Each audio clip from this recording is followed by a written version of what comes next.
Let's dig right into one of life's biggest mysteries, shall we? What are the powerful, often invisible forces that steer our lives? We're going to explore the unseen scripts that might be directing your story right at this very moment. Have you ever asked yourself this? Really thought about it. You meet someone new, everything feels fresh, and you think, okay, this is it. This is different. But then, slowly, you see it creeping in. That same old dynamic, the same argument, the same feeling in your gut. It's like you're stuck in a movie you've already seen, and you can't figure out how to change the ending. So why does this keep happening? Wow, listen to that. This is where it gets incredibly real. Dr. Michael Conforti shared this powerful story about his niece. She was smart, she was self-aware, but she felt this magnetic pull, almost like a heat-seeking missile, straight toward the one person in a crowd who would repeat the painful patterns from her childhood. How is that even possible? Is it just terrible luck, or is there something much, much deeper going on here? And that's where this whole thing gets really fascinating. What if we're not just acting out our own personal baggage? What if, instead, we're unknowingly stepping onto a preset stage, guided by these invisible puppet strings? Dr. Conforti gives us two amazing clues that point exactly in this direction. Okay, so clue number one. This one comes from Dr. Conforti's time working at a mental institution. He met this young boy who was just gone, deeply withdrawn, completely lost to the world around him. But every single day, something absolutely remarkable would happen. So get this, for 23 hours a day, this kid was just locked inside himself, rocking in a corner. But when a bell rang at noon, it was like a switch flipped. He would sprint out into this garden, and there, he'd weave a crown of flowers, place it on his head, and in that moment, he was totally transformed. He wasn't withdrawn anymore. He was a king. He was alive. Then the hour would end, and poof, he was gone again, right back into his shell. You could imagine, this just haunted Conforti. What was it about that garden, that specific place, that field, that allowed this boy to tap into this entirely different person buried inside him? It was like the place itself held a different reality, a different possibility. It was a huge mystery. All right, clue number two. And this one is just as strange. It's about a dog adopted into this wonderful, loving home. The family did everything right, the best food, a nice shiny bowl. But when it was time to eat, the dog did the most bizarre thing. The dog would walk up to its food bowl and then jump back. It would circle it, step to the left, step to the right, almost like it was navigating this minefield of invisible obstacles. The family couldn't figure it out. Well, it turns out the dog had been the runt of the litter, and it always had to fight and scrap its way around its siblings to get any food. So even in this new, safe home, with no competition at all, it was still reenacting that old drama, still dancing around obstacles that weren't even there. So, a transformed boy in a garden and a dancing dog at a food bowl. What on earth connects these two things? Well, it all comes down to this incredible concept Dr. Conforti talks about. The field precedes form.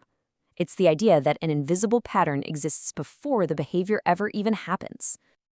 This right here, this is the invisible blueprint. An archetypal field is like an unseen energy pattern, a pre-written script for a certain kind of drama, like the hero's journey, or the abandoned child, or the runt of the litter. And when we, without even knowing it, step into one of these fields, our behavior just naturally starts to follow its rules. We start playing the part, just like the boy, and just like the dog. And this, my friends, is a total game changer. We spend our lives thinking we're making all these conscious choices based on our unique past, but this theory, it suggests something way bigger is going on. We don't just choose our partners. An autonomous pattern, a field, actually brings us together so we can play out a specific pre-written drama. It's a massive shift in perspective. Now, I know this might be sounding a little out there, a little abstract, but here's the thing. We actually see this principle in biology all the time. In fact, there's a perfect, everyday example that shows just how real these pre-written scripts are. Just think about pregnancy. Long before conception, the entire script is already there, right? There's an invisible biological field, a morphogenetic field, that dictates exactly what happens and when. At 8 weeks, a heartbeat appears. At 15 weeks, a skeleton forms. The path is predetermined. The theory is that our psychological lives, our relationships, they work the exact same way. The patterns are just as prefigured by these unseen archetypal fields. And this leads to an absolutely mind-blowing idea. If you want to know the whole story of a relationship, the beginning, the middle, and the end, you just have to look very closely at the first few interactions. That first phone call, that first date, they aren't just a beginning. They are like a tiny hologram of the entire dynamic. It's the very first expression of the archetypal field you've both just stepped into. Okay, so let's pause here. If these incredibly powerful fields are pre-writing our lives, what does that mean for us? For free will? Are we just helpless puppets doomed to act out these ancient dramas over and over again? It's a pretty heavy thought, right? But it's not the end of the story. Because thankfully, there is a way out. We are not doomed to just repeat these patterns forever.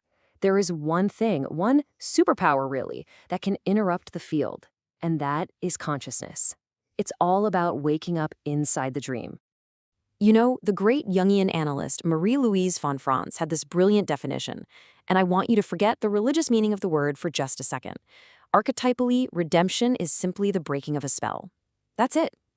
It's that moment of pure awareness when you finally see the invisible script you've been following, the pattern that has basically possessed you. So how do we actually do it? Well, it starts by just seeing the pattern, that aha moment where you go, wait a minute, I've been here before. Then you have to question it. You have to get curious. Why is this my story? Why does this keep happening? And then comes the hardest part. You have to consciously interrupt it. Even when every single cell in your body is screaming at you to play the old role, you make a different choice. That's how you break the spell. So what this all really boils down to is that these fields, yeah, they're incredibly powerful, but they are not destiny. Consciousness is the antidote. And that leaves us with one final, very personal question to think about. Take a look at your own life, your relationships, your career, your habits. What invisible script might be shaping your story right now, and are you ready to start writing a new one?